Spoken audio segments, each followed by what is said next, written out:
Hi అండి, అందరూ ఎలా ఉన్నారు? బాగున్నారా? ఇవాళ అయితే మనం ఆలుగడ్డ వంకాయ కర్రీ ఎలా చేసుకుందామో చూద్దామా. చూడండి, ఇది ఎంత బాగుందో. టేస్ట్ అయితే చాలా బాగుంటుందండి. ఒకసారి మీరు కూడా ఇంట్లో ట్రై చేసి చూడండి. ఇక్కడైతే నేను స్టవ్ ఆన్ చేసుకుని ఇందులో 3 స్పూన్స్ ఆఫ్ ఆయిల్ వేసుకున్నాను. ఈ ఆయిల్ హీట్ అయ్యాక నేను ఆవాలు జీలకర్ర అనేది యాడ్ చేసుకున్నానండి. ఈ ఆవాలు జీలకర్ర అనేవి చిటపటలాడేదాకా వేయించుకోవాలి. అండ్ దీని తర్వాత నేనైతే ఇక్కడ ఒకరేమో కరివేపాకు, ఒక పెద్ద సైజు ఆనియన్, ఇంకా దీన్ని మంచిగా కలిపేసుకోవాలండి. సో దట్ ఆనియన్ మగ్గుతాయి. ఈ ఆనియన్ మగ్గడానికి కూడా ఇక్కడ నేనైతే ఒక చిటికెడు ఉప్పు వేసుకున్నాను. ఇది పూర్తిగా ఆప్షనల్ అండి.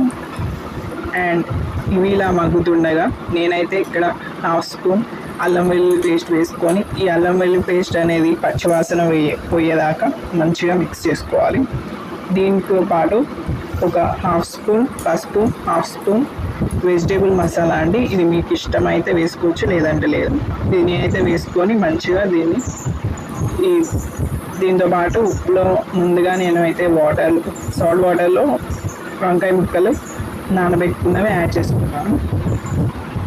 అంతేకాకుండా దీంతో పాటు నేనైతే ఒక 2 చిన్న సైజు ఆలుగడ్డల ముక్కలు, దీంతో పాటు ఒక పెద్ద సైజు టమాటా ముక్కలు వేసుకొని ఇవన్నీ కూడా మంచిగా కలిసేలాగా ఇక్కడైతే మిక్స్ చేసుకుంటున్నానండి. ఇవన్నీ కూడా మంచిగా మిక్స్ చేసుకోవడం వల్ల ఆ ఫ్లేవర్స్ అనేవి అన్నిటికీ పడతాయి అన్నమాట. సో నేనైతే ఇక్కడ మళ్ళీ 1/2 స్పూన్ ఒక సాల్ట్ అయితే వేసుకున్నాను. దీంతో పాటుగా ఒక 1.5 స్పూన్ చిల్లీ పౌడర్ వేసుకున్నాను. కారం తక్కువ తినే వాళ్ళైతే ఇంకా కొద్దిగా తక్కువ వేసుకోవచ్చు అండి, 1 స్పూన్ అట్లా. ఎక్కువ తినే వాళ్ళైతే 2 స్పూన్స్ అలా వేసుకోవచ్చు.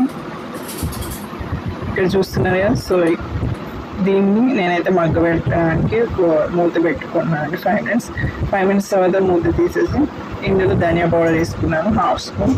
ఈ ధనియా పౌడర్తో పాటు నేనైతే కొద్దిగా చాప్ చేసుకున్న కొత్తిమీర కూడా వేసుకున్నానండి. సో దట్ ఫ్లేవర్ బాగుంటుంది కదా. సో వేసుకునే ఈ కొత్తిమీర, ధనియాల పొడి మంచిగా మన బ్రింజాల్, ఆలుగడ్డ, టమాటా ఇవన్నీ పెట్టడానికి మంచిగా మిక్స్ చేసుకున్నాను.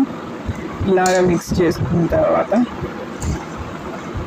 మనకి స్మెల్ అయితే చాలా బాగుందండి ఇక్కడ. సో ఎస్, చూడండి ఇక్కడ ఇవైతే చిన్న మంట మీద మగ్గిస్తున్నాను నేనైతే. ఎంత బాగుందో చూడండి కలర్. దీనికి ఇవి మనం వేసుకున్న ఈ వెజిటేబుల్స్ అన్నీ కుక్ కావడానికి నేనైతే ఒక చిన్న టీ గ్లాస్ వాటర్ వేసుకున్నానండి. ఇప్పుడు చూడండి ఎంత బాగా కుక్ అవుతుందో. దీన్ని నేనైతే ఇక్కడ కుక్కర్ పెట్టుకుంటున్నానండి, కుక్కర్ మూత. మీరు కావాలంటే ముగ్గుల్లో లేదా గంజులో కూడా వేసుకోవచ్చు. నేనైతే ఇక్కడ కుక్కర్ తీసుకున్నాను కాబట్టి నేనైతే ఇక్కడ చిన్న మంట మీద దీన్ని కుక్ చేస్తున్నాను. సో నేను ఇక్కడ మూత పెట్టుకున్నాక 2 విజిల్స్ వచ్చాక స్టవ్ ఆపేసి ఇలాగా సర్వింగ్ బౌల్లో సర్వ్ చేసుకున్నాను. చూడండి ఎంత యమ్మీగా అండ్ టేస్టీ, సాఫ్ట్గా చాలా బాగుంటుందండి. మీరు కూడా ట్రై చేయండి. And like, share, subscribe to my channel.